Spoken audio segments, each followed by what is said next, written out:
고대 역사를 살펴보면 바벨론, 그 가운데서도 정확히는 신바벨론 제국이라고 하는 이 나라는 아주 특별한 나라였습니다. 여러분, 옛날부터 있었던 이 고대 바벨론 왕국이 있었습니다. 그런데 이 고대 바벨론 왕국이 아수르 제국이 일어났을 때 그 아수르 제국에게 완전히 짓밟히고 망하게 되었습니다. 그런데 그 완전히 짓밟히고 망한 이 고대 바벨론 왕국을 우리가 잘 아는 이 느부갓네살의 아버지였던 나보폴라살이라고 하는 사람이 나라를 다시 일으켰습니다. 그게 이제 신바벨론 왕국인데, 근데 여러분, 이 나보폴라살이 나라를 되찾고 일으킨 지 불과 30년이 지나지 않아서 바벨론은 그 당시 주변 모든 세계를 정복하는 아주 강력한 정복국가가 됩니다. 여러분, 나라가 우리 같으면 일제에게 뺏겼다가 다시 찾았는데 30년 만에 세계 최강대국이 되었다. 이게 굉장히 특별한 일이죠. 그러니까 이 바벨론 제국, 특히 이 신바벨론 제국, 굉장히 특별한 나라입니다. 그런데 여러분, 그러다가 또 이 나라가 또 갑자기 망합니다.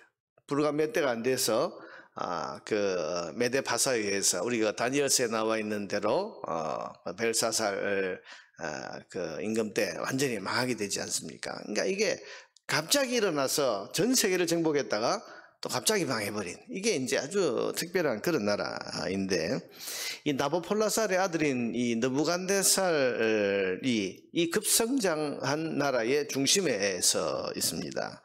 여러분, 아수르에 의해서 완전히 망했던 나라가 불과 30년 만에 어떻게 세계를 정복하는 그런 강력한 국가가 될 수 있었을까?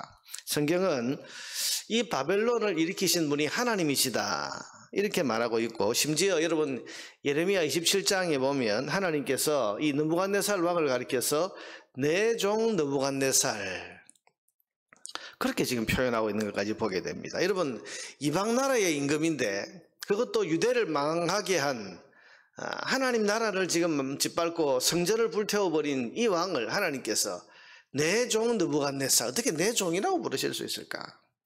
어떻게 이렇게 전 세계를 정복하는 잔인한 이 정복 국가를 하나님이 일으키셨다, 그렇게 말할 수 있을까? 근데 여러분, 잠언 16장 4절 말씀에 보면 이런 말씀이 있습니다. 여호와께서 온갖 것을 그 쓰임에 적당하게 지으셨나니 악인도 악한 날에 적당하게 지으셨느니라. 악인도 악한 날에 쓰시려고 적당하게 지으셨다. 하나님 모든 것을 그 쓰임에 적당하게 지으셨다, 이런 표현이 성경에 나옵니다. 이런 바벨론 같은 이런 잔인한 정복 국가를 어떻게 하나님이 일으키실 수 있냐? 그것은 하나님이 쓰실 일이 있기 때문입니다. 느부갓네살 같이 잔인하고 성전까지 파괴해버린 이 무지막지한 이방 왕을 어떻게 하나님께서 하나님의 종이라고까지 부를 수 있을까요? 이건 역시 그가 하나님이 쓰시는 일에 사용된 사람이기 때문입니다. 그럼 이 바벨론을 일으켜서 하나님이 쓰실 일이 뭡니까? 그게 바로 심판입니다. 하나님께서 그 시대에 이 신흥 바벨론 왕국, 이것을 일으키셔서 그 시대에 심판의 칼로 쓰시기 위해서 하나님이 그 완전히 죽어버린 그 나라를 다시 이렇게 세우시고 다시 그 세력이 확장될 뿐만 아니라 모든 민족, 어제 우리가 봤습니다만 애굽까지도, 전통적인 그런 강대국인 애국까지도 짓밟고 심판하는 그런 도구로 하나님이 사용하신 거 아닙니까? 그래서 이 갈대아 혹은 또 바벨론 이 왕국은 하나님이 그 시대에 들어서 사용하신 심판의 칼이다, 심판의 도구다, 그렇게 우리가 생각할 수 있습니다. 그래서 갑자기 확장되고 갑자기 일어나고, 근데 나중에는 그 역할을 다 한다면 또 갑자기 역사의 무대에서 사라지게 되지요. 그래서 이 바벨론 왕국이라는 나라, 우리 역사를 통해서 되짚어 보면 이게 하나님이 쓰신 심판의 칼이구나, 그 시대에 쓰시려고 이렇게 세우셨구나, 그걸 아는 거죠. 오늘 본문은 블레셋 민족에 대한 하나님의 심판인데, 이건 역시 바벨론을 통한 하나님의 심판입니다. 2절에 보니까 여호와께서 이와 같이 말씀하시되, 보라, 물이 북쪽에서 일어나 물결치는 시내를 이루어 그 땅과 그 중에 있는 모든 것과 그 성읍과 거기 사는 자들을 휩쓸리니 사람들이 부르짖으며 그 땅 모든 주민이 울부짖으리라. 군마의 발굽 소리와 달리는 병거 바퀴가 진동하는 소리 때문에 아버지의 손맥이 풀려서 자기의 자녀를 돌보지 못하리니. 여러분, 군마의 발굽 소리 그리고 달리는 병거 바퀴가 그 블레셋을 완전히 휩쓸고 지나가면서 이걸 다 진멸할 거기 때문에 아버지가 아들을 구해줄 힘조차도 없을 것이다. 그렇게 지금 말하고 있는 것입니다. 여러분, 이 블레셋이라고 하는 이 민족은 우리가 성경에서 아주 익숙한 그런 민족이죠.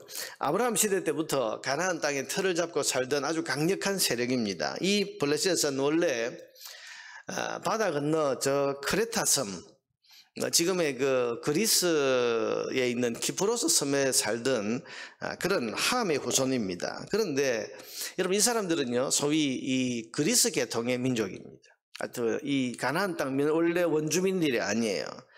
근데 이 섬에 살던 이 사람들이 북쪽으로 이제 새로운 곳을 찾아서 찾아 나선 끝에 찾은 곳이 바로 가나안 땅 남서쪽 이 바닷가에 자리 잡은 그런 민족입니다. 이 블레셋이라고 하는 이 말은 외국인이라는 뜻이 있고 바다 건너온 사람이다, 그런 뜻이 있습니다. 그래서 블레셋은 원래 이 원주민이 아니고 멀리서 온 외국인, 또 바다 건너에서 넘어온 사람들이다, 이렇게 이해를 하는 겁니다.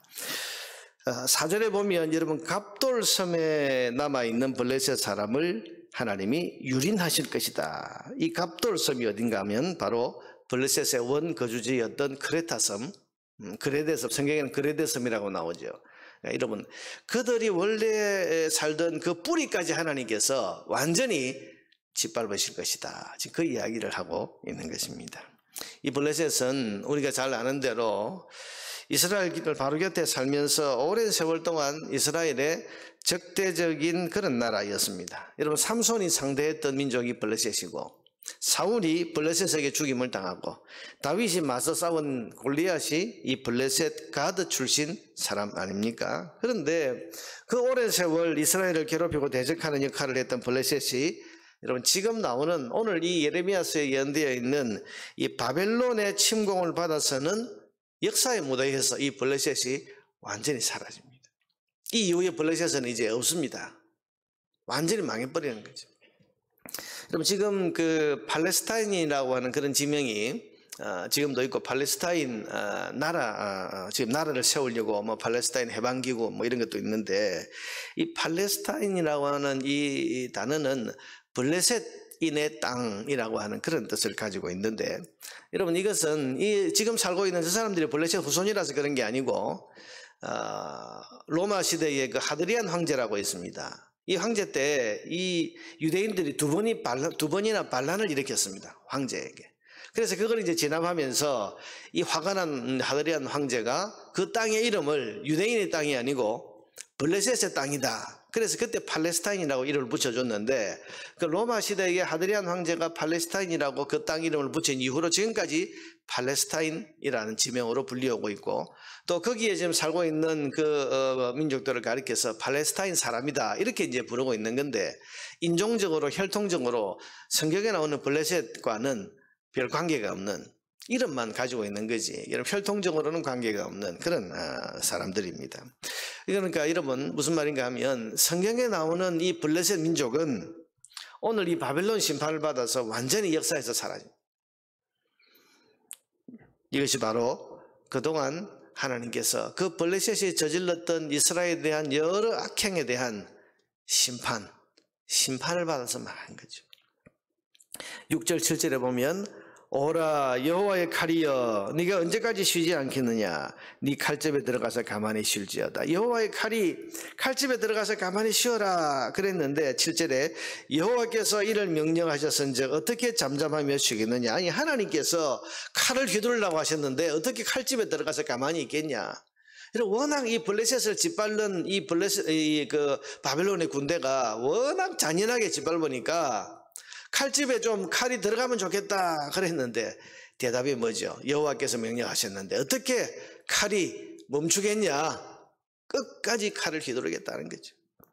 아스글론과 해변을 칠해하여 그가 정하셨느니라. 하나님께서 이 블레셋의 5개 도시, 뭐 가드, 가사, 아스글론, 뭐 이런 아소돗, 이런 5개 도시가 있는데 블레셋에, 이거 전부 다 하나님께서 다 짓밟으실 거다. 그렇게 정하셨다. 그러니 칼이 어떻게 쉬겠냐.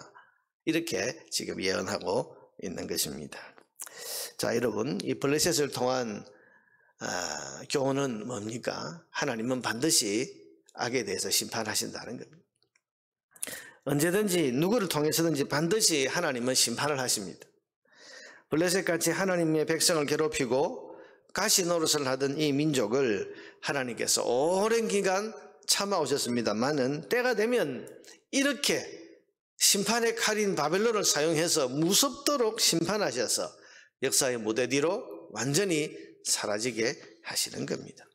마찬가지로 여러분, 지금 있는 세상의 악에 대해서 하나님께서는 심판의 칼을 준비해 놓으셨다고 이미 말씀하셨습니다. 주님의 몸된 교회와 성도들을 핍박하고 괴롭히는 악한 자들에 대해서 하나님은 반드시 심판하실 겁니다. 여러분, 요한계시록에 보면 그 옛 뱀, 용이라고도 하는 사탄, 하나님께서 마지막에 최후의 심판하실 거다. 그때 그 마귀를 추종하고 마귀의 세력에 의해서 조종받던 많은 세상에 있던 열국들이 함께 심판받게 될 것이다. 여러분, 요한계시록에 그 말씀들이 나오지 않습니까? 여러분, 그래서 로마 시대에 그 심판이 이루어져서 그 하나님 백성들을 핍박하던 로마가 이런 망하게 되고 거기 있는 많은 사람들이 하나님의 심판을 받았는데, 여러분, 이것은 로마 시대에 끝난 것이 아니고 앞으로도 최후의 마지막 때에 하나님께서 반드시 심판하실 겁니다. 그러므로 성도는 이런 역사의 교훈과 성경의 교훈을 보면서 하나님의 심판이 없는 것처럼 살아서는 안 됩니다.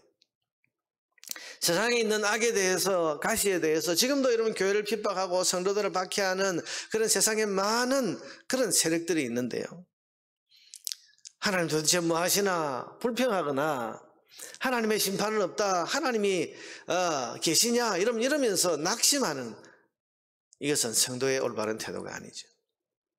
하나님의 심판이 없는 것처럼 불평하거나 낙심하지 말고 하나님의 의로우신 공의의 심판이 반드시 있다는 것을 믿고 성도는 믿음으로 살아야 됩니다.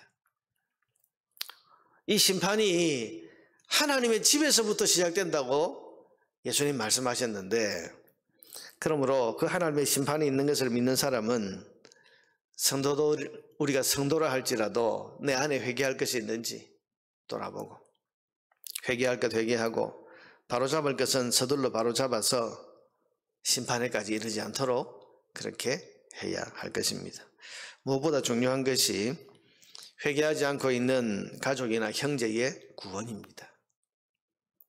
심판이 눈앞에 있는데 우리가 하나님 앞에 가서 심판받을 수도 있고, 하나님의 심판이 이 땅에 와서 이 땅의 모든 백성들을 심판하실 그런 심판도 있지만, 어느 심판이든지 우리가 하나님 앞에 서야 할 때가 반드시 있다는 것을 기억하고, 그날이 심판의 날이라는 것을 기억하면서 특별히 믿지 않고 있는 가족이나 형제의 구원을 우리의 마음에 품고 이것을 위해서 오늘도 기도해야 될 것입니다. 여러분, 계속해서 민족들에 대한 심판의 이야기가 다 나오는데요, 이런 심판의 메시지를 우리가 보면서 심판의 날이 이르기 전에 하나님 앞에 회개해서 흠없고 점없는 깨끗한 자로 서기를 우리가 준비해야 될 것이고, 무엇보다도 심판의 날이 이르기 전에 복음을 듣고 예수 믿고 구원에 이를 수 있도록 우리 믿지 않는 가족과 형제들을 위해서 오늘도 간절한 마음으로 기도하며 나아가야 하겠습니다.